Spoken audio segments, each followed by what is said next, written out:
已经入籍的朋友们必须要重视了，这美国公民身份啊，不再是保险箱了，因为按照老川新的政策，公民身份可以追溯与撤销，撤销以后啊，他就要遣送回母国，那母国也不要呢，中美洲萨尔瓦多那是唯一的去处。大家好，我是大卫，今天我们来分析新闻背后的真相。今天是7月3号，明天是美国独立日。最近啊，我发现华人圈的一些川粉啊，他明显就老实了。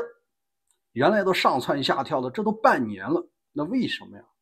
就一条，这个政策让他们受到了不小的惊吓，因为他们啊也不干净。给你举个例子吧。我们商会有一个不说哪个商，有个副秘书长，上蹿下跳，整天戴着马嘎的帽子。但是我发现最近啊，在群里面呢不说话了，因为很清楚，我知道他做的有些生意啊不是那么干净。因为最近呢，司法部启动了一个追溯，您这绿卡这公民身份怎么得的？如果有瑕疵呀，照样吊销，吊销后不就是驱逐了吗？我们来看一下新闻报道。据美联社，根据司法部6月11日发布的备忘录，川普政府正式推动将部分规划公民撤籍政策制度化，要求联邦律师优先办理涉及特定犯罪的规划公民的撤销案件。备忘录指出，凡是非法获得公民身份或在入籍过程中存在隐瞒重大事实或故意虚假陈述的个体，司法部将通过民事诉讼程序依法撤销其美国国籍。这事儿大了吧？因为以前啊，在美国的华人圈子里一直有一个鄙视链，最高级就是持这个蓝本子的公民鄙视绿卡，绿卡鄙视工卡，工卡鄙视签证，签证鄙视那个走路来的。现在倒好，全部啊都有可能有麻烦。那有人就问了，那这些老川的支持者会不会幸免呢？不一定。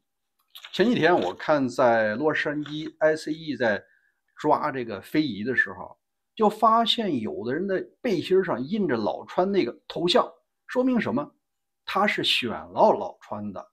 那怎么办？你选了，难道就不遣送了吗？不照样抓起来吗？事儿呢已经翻篇了，权利已经拿到了，以前的事儿可以没关系。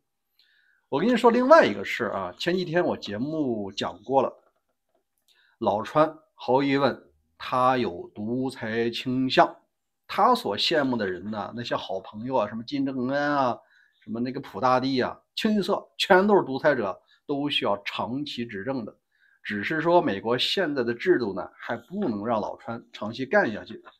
那他有这种想法，在他干的这最后一个任期4年啊，那些少数族裔或者说不忠于他的白人呢，都有可能遭受他的打击，公民身份照样可以被撤销。你看，在美国的华人不是分2类吗？所谓美国人呢，一个是美国公民身份，一个呢是这个规划来的。你像谷爱凌啊、朱棣文呐，这些人是出生在美国，他是来自于出生地。第二个呢，还有一些人呢，给你举个例子啊，像赵小兰呢，出生在台湾啊，像这个黄仁勋，他也出生在台湾。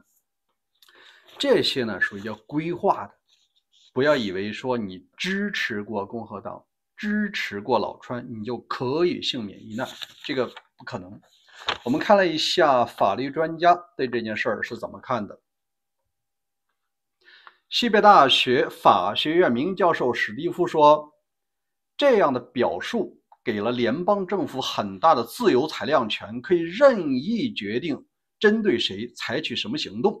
这些规定写得很模糊，让人搞不清楚具体是什么意思。大家不知道这些规定说的是入籍时没有骗人，还是入籍后有没有做坏事，很难分清楚政府到底针对的是哪种情况。这个自由裁量权啊，说你入籍的时候撒谎了，或者是你入籍以后干了一些不好的事情，都有可能被撤销。只要这个方向定下来，它就不停的扩大。在这儿呢，给大家举个例子，不要以为说你曾经支持过老川，选个老川就不会被针对，因为大家清楚啊，华人毕竟是亚裔，咱在美国就是少数族裔。你知道，在一些这个白人眼里，少数族裔是什么？是喂鳄鱼的材料啊！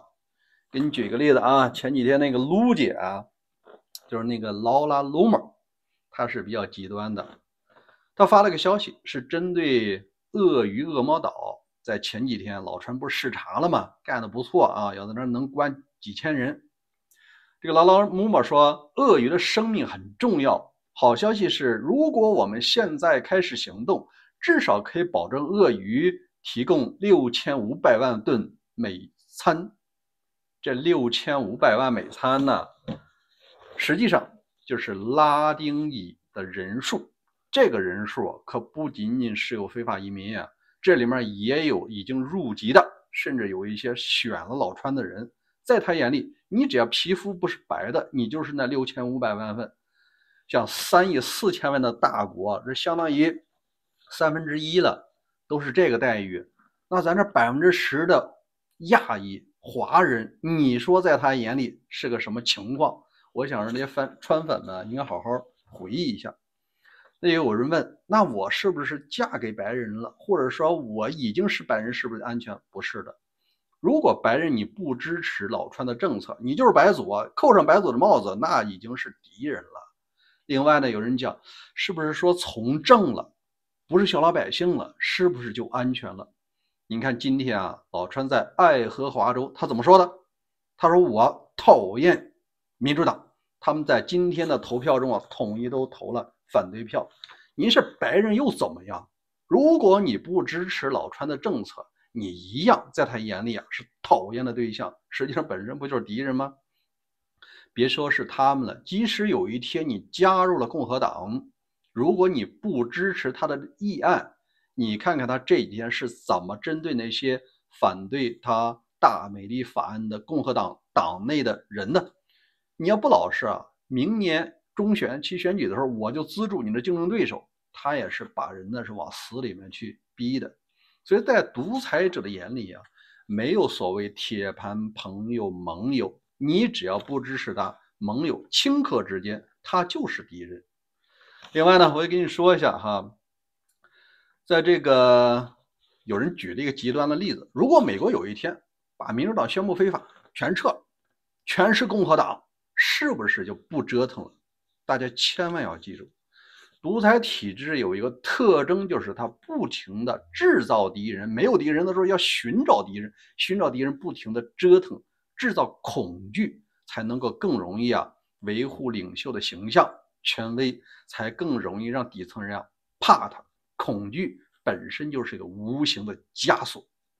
所以说啊，有一天美国全是共和党了，一个民主党没有了，照样要在里面寻找内部的敌人，副统帅都有可能叛逃呢。所以说啊，有人讲更极端，把美国所有人都没了，就剩独裁者一个，他依然会什么呀？他左手会不相信右手。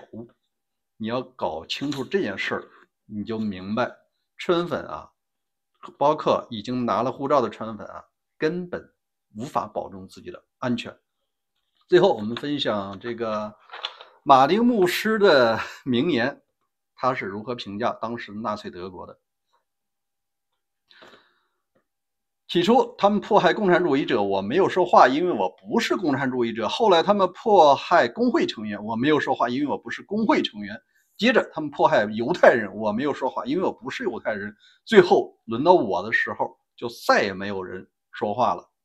最后我也希望在美国的华人，我们要维护美国的法治精神，任何独裁倾向的人都应该得到鞭挞和批评，这样才能维护我们整体的安全。